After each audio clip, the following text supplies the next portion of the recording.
For over a year, the Democrats have been using the mantra, follow the science, to the almost rhythmic tune of the Munchkins in The Wizard of Oz, follow the yellow brick road. We must follow the science. We must follow the science. But isn't it amazing how the libloons like to pick and choose which science? It doesn't matter that half the medical community is actually in disagreement with Dr. Fauci and how everything regarding this pandemic has been handled. That's another issue. We'll put that aside. Transgenderism. Follow the science. If you follow the science, you either have an XX chromosome or an XY chromosome. That's it. You're one of two possibilities. It's not multiple. It's not fluid. It's one or the other. And you're born that way. It's embedded in your DNA, period. But apparently on Capitol Hill, that's a problem, and we don't follow the science, we follow the feelings.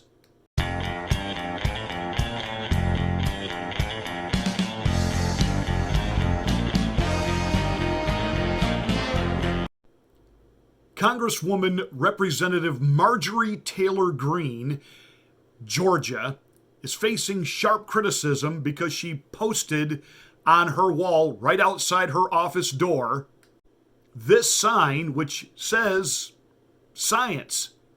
You got two genders, male or female. That's it. Personally, I like this one. God created male and female. The Democrats created everything else.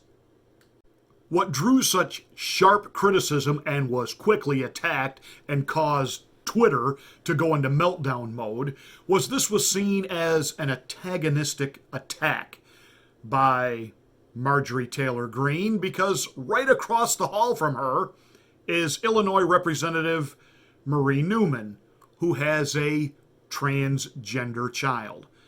Now, in defense of Representative Greene, she was posting the sign as Congress gets set to vote on the Equality Act, because apparently the 1960s Civil Rights Act, which made it a crime to deny service, deny housing, deny job, etc., etc., etc., to people of color, or based on not only your race, but also your gender, apparently that's not good enough, and now we need the Equality Act, which will now forbid if you discriminate against someone's gender expression. So it doesn't matter if you hire a Bill, if he decides to become a Betty, you can't do anything about that. Well, immediately we have a problem where the church is concerned. There are certain roles that are designated male roles. For example, the position of pastor. 1 Timothy and the book of Titus contain what's called the pastoral qualifications, and they're listed. And one of the items in the list is that he must be the husband of one wife. He must be the husband of one wife.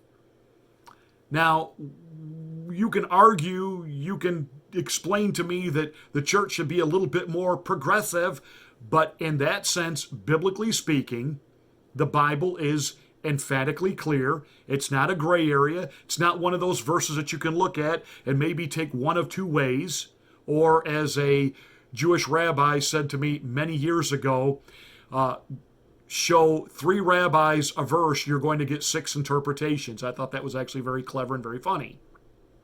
I come from what's called a fundamentalist viewpoint when it comes to the Word of God. I believe that you interpret the Word of God literally.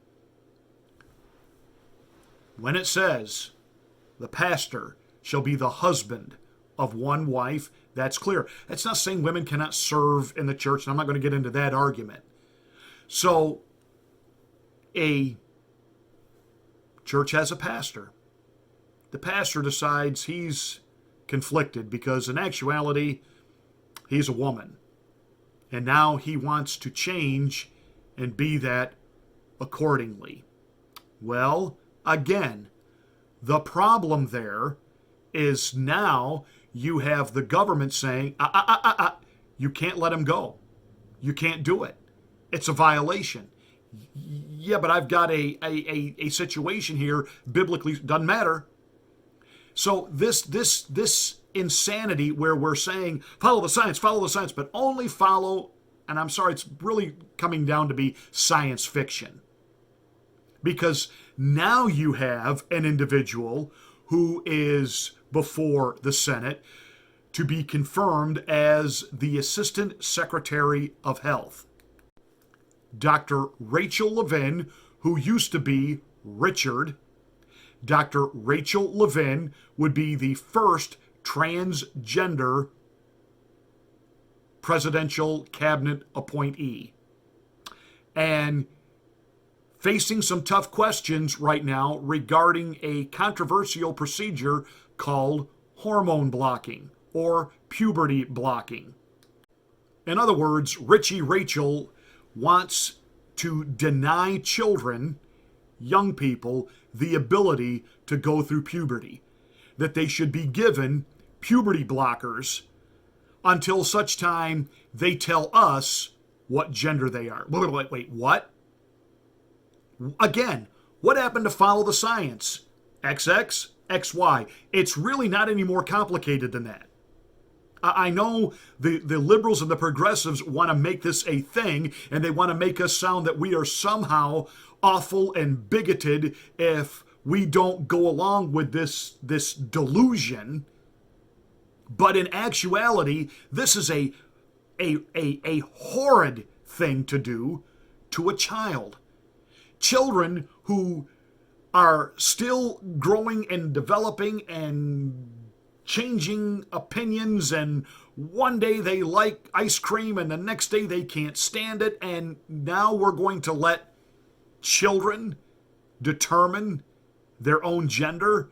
Well, Rand Paul, many people forget, is actually a doctor, is pushing back on this insanity.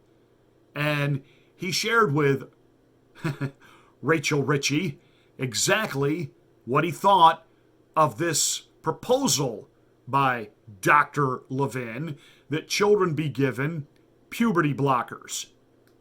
Genital mutilation has been nearly universally condemned. Genital mutilation has been condemned by the WHO, the United Nations Children's Fund, the United Nations Population Fund.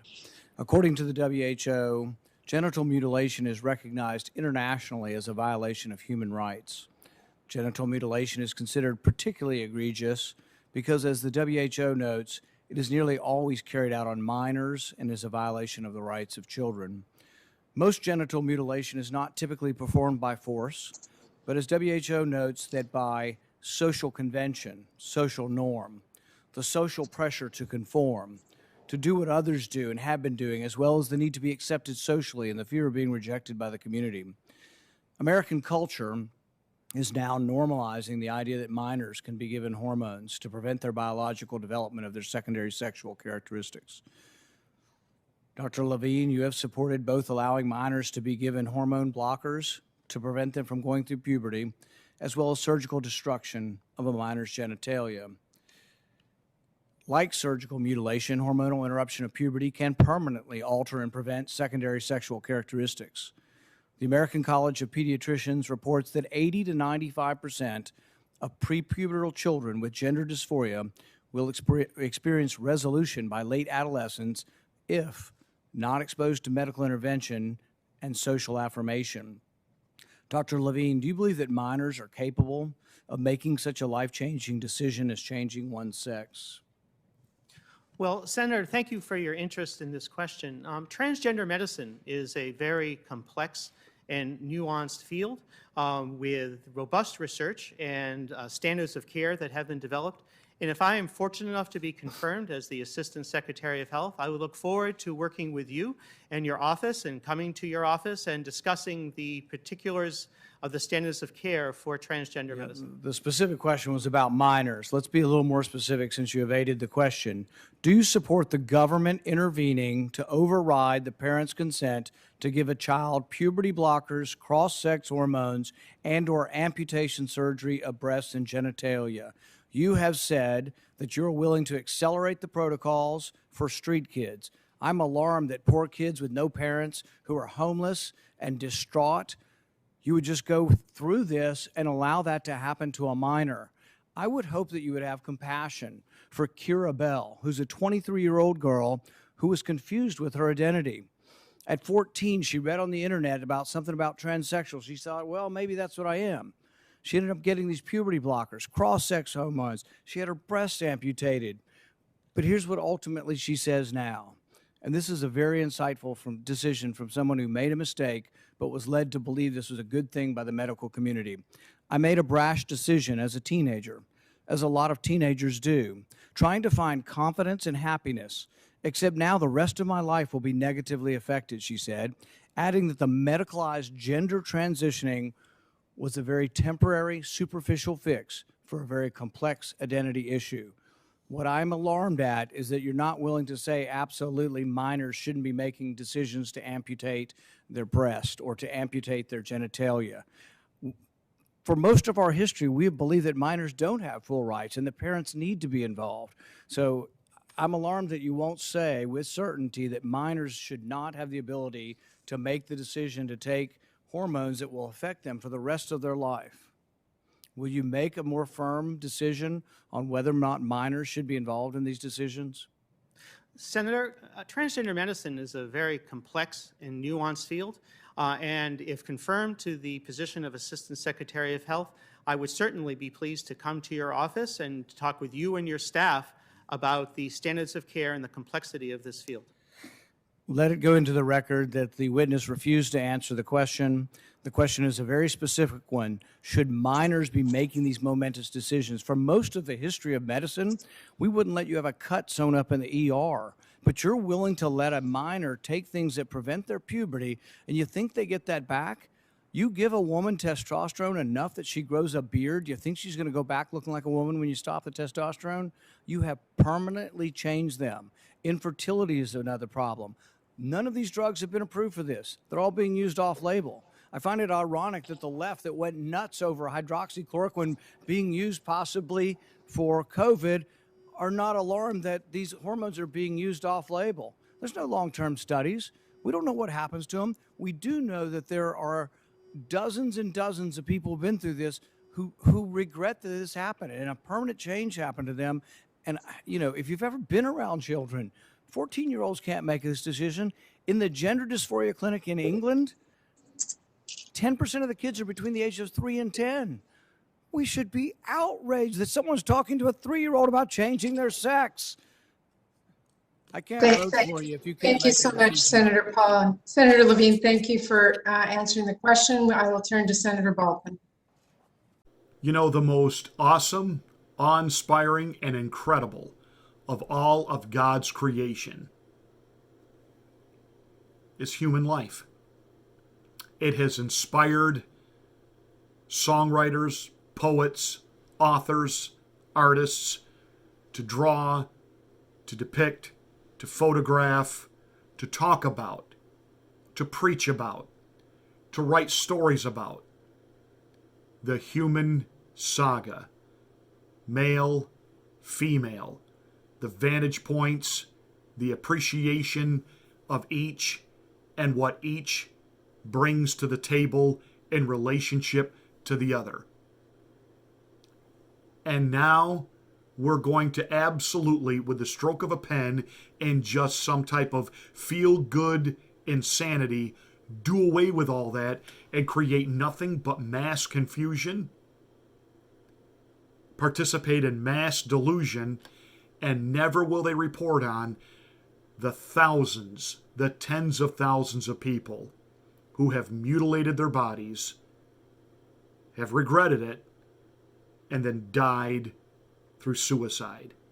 It's tragic, it's vile, and we're about to turn a sick individual like this loose on our national health system, where they will be guiding and influencing national health policy. This is what some of you voted for? Really? Hey, that's it for this quick rant. Thank you so much for watching. Give us a thumbs up and a like. Make sure you smack the bell and click the word all to get notification of my next rant.